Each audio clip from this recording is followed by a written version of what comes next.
de la creación y la producción de las artes escénicas, de la cinematografía, del arte visual, del arte plástico.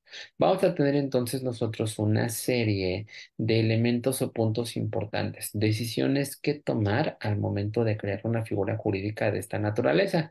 Voy a compartirles este formatito que tal cual es así un formulario muy concreto, muy sencillito.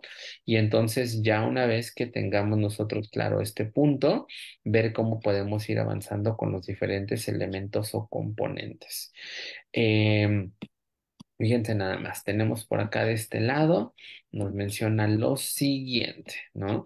La denominación, dice denominación, objeto, duración, domicilio y nacionalidad. Lo primero de una asociación civil es la denominación, es decir, el nombre que va a llevar esta organización. Aquí hay un punto importante porque va un poco en función de efectivamente qué título le vamos a poner a esta organización y qué facilidades para el desarrollo de nuestras actividades, o más bien qué facilidad o qué fortaleza nos va a dar el nombre de la organización. Es importante entonces elegir tomando en consideración varios aspectos importantes. Uno, que desde la perspectiva mercadológica sea un nombre que sea fácil de pronunciar, fácil de aprender, fácil de recordar. Se pueden utilizar términos en español, se pueden utilizar términos en inglés, ¿no? O sea, no hay ningún problema. Muchas veces en cuanto a la denominación me preguntan una cosa, y esto es cuál es la diferencia entre una asociación y la diferencia entre una fundación. Y en el marco, vamos a decir, jurídico legal, ¿no? Mexicano, en el Código Civil, en el apartado de las personas morales, no se hace una distinción entre asociación y fundación. Es un término que en México utilizamos de manera indiscriminada, no así en otros países del extranjero y particularmente en el caso de España. El término de fundación en otros países va a hacer referencia a otra serie de características o elementos que no viene al caso profundizar porque solo podría confundirnos. Entonces, más bien es apegarnos a que a lo mejor mi organización se va a llamar Fundación Miguel Ángel Osorio para la Cultura y las Artes, ¿no? O Fundación Carlos Slim, o Fundación Elisa Carrillo, Fundación Carolina Metzli, ¿no? Metzli, ¿no? Es decir, puede llevar mi nombre, ¿no? A lo mejor el nombre de mi colectivo, de mi organización, puede anteponerse a la palabra fundación. Hemos visto que en ocasiones se utiliza la palabra inclusive patronato, asociación. ¿Qué es importante en cuanto a la denominación? El que contemos nosotros con un nombre que sea fácil de recordar, fácil de pronunciar, que también resulte atractivo y que refleje o que explique aquellas voluntades de intervención que nosotros deseamos implementar a partir de la constitución de esta figura jurídica. ¿Va? ¿Por qué nos van a pedir tres opciones? Porque lo primero que va a hacer la notaría cuando nosotros entregamos la denominación de la asociación civil es revisar que que el nombre de esta organización no se encuentre previamente registrada en el Marcanet. Es decir, en la disponibilidad o como disponibilidad de marca que no se encuentre ya registrado, ¿ok? Me voy a meter a la página de Marcanet para que revisemos un poquito de información al respecto y veamos, por ejemplo, en el caso de todas aquellas organizaciones en donde se utiliza la palabra arte, vamos a decir que ya están registradas, ¿no? Por ejemplo, quiero utilizar la palabra culturarte, ¿no? A ver, culturarte, ¿no? Entonces, a ver si aparece. Ya vieron, ¿no? Por ejemplo, tenemos ahí, aquí varias organizaciones ya con el Culturarte, ¿no? Por ejemplo, tenemos esta misma organización, ¿no? Que está en rojo, ya es una marca que ya existe o que ha registrado varios logotipos bajo la denominación Culturarte. Entonces, cuando, por ejemplo, ¿no? Aleatoriamente colocamos la palabra arte como marca, vamos a ver si el motor de búsqueda nos arroja algún resultado.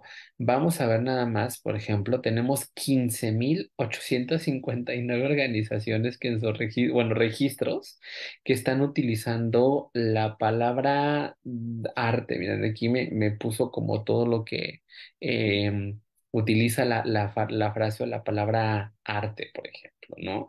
Entonces, por ejemplo, a lo mejor fomento cultural, se me ocurre, ¿no? Aquí el Marcanet, este sistema informativo, me arroja todas aquellas marcas que están registradas bajo esta denominación, por ejemplo, o que utilizan segmentos de la palabra fomento cultural. A la fecha existen 23 registros que utilizan en su totalidad o en una fracción fomento cultural. Por ejemplo, fomento cultural y deportivo CUAM, fomento cultural Grupo Salinas, ¿no? Fomento cultural Azteca, grandes maestros del arte popular, colección Fomento Cultural Banamex. Entonces, no nos serviría una organización o no que no nos serviría, sino a lo mejor no sería recomendable utilizar las palabras fomento cultural porque ya tenemos varias organizaciones que se denominan de esa forma. Evidentemente nosotros podemos tener nuestra propia iniciativa, ¿no? Nuestra marca puede distinguirse por una serie de elementos o consideraciones muy específicos, pero definitivamente Fomento Cultural no sería una buena opción para ponerle nombre a la organización. ¿Va? Entonces, por eso es importante que cuando estemos pensando en la denominación, hagamos también este ejercicio. Otra recomendación acerca de la denominación, muchas veces se piensa o se considera el utilizar el nombre de mi colectivo o de mi compañía, ponérselo como nombre de la asociación. Ahí hay un punto importante, porque esta organización eventualmente, en el mejor de los casos, vamos a buscar que sea una asociación civil donataria autorizada nacional o internacional. Entonces, esta asociación civil futura donataria nacional o internacional, ¿qué va a implicar? Que con el tiempo, que año con año, esta ahora asociación civil donataria presente una declaración patrimonial, ajá, acerca de todos aquellos bienes que está recibiendo. ¿Qué pasa si, por ejemplo, yo le pongo como nombre de mi asociación, le pongo el nombre de, mi compañía de teatro se llama Perenganitos Teatro, Asociación Civil?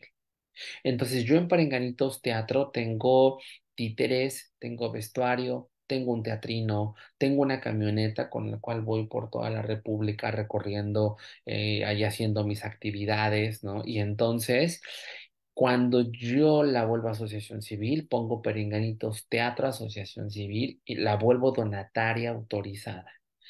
Y entonces yo junto con mi familia estoy asociado. Al cabo de algún tiempo, esta sociedad termina. Tenemos que disolver la asociación civil y, oh sorpresa, ¿qué pasa con el patrimonio de la compañía de teatro? ¿Qué pasa con ese patrimonio?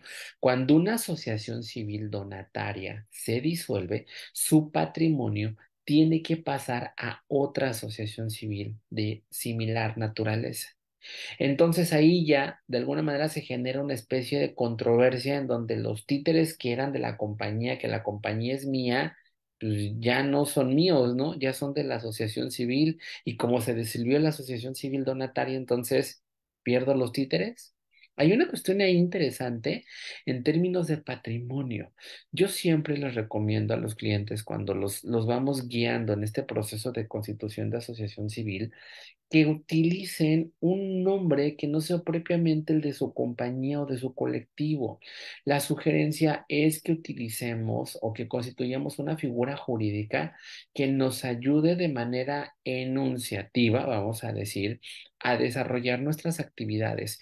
La asociación civil como una herramienta que me permita trabajar en esta procuración de fondos, en descargar el recurso para el cumplimiento de su objeto social. Pero yo creo que sería importante sí separarlos y distinguirlos, sobre todo cuando vienes de 3, de 5, de 10, de 15, de 20 años, que has construido un patrimonio, que has levantado tú una organización.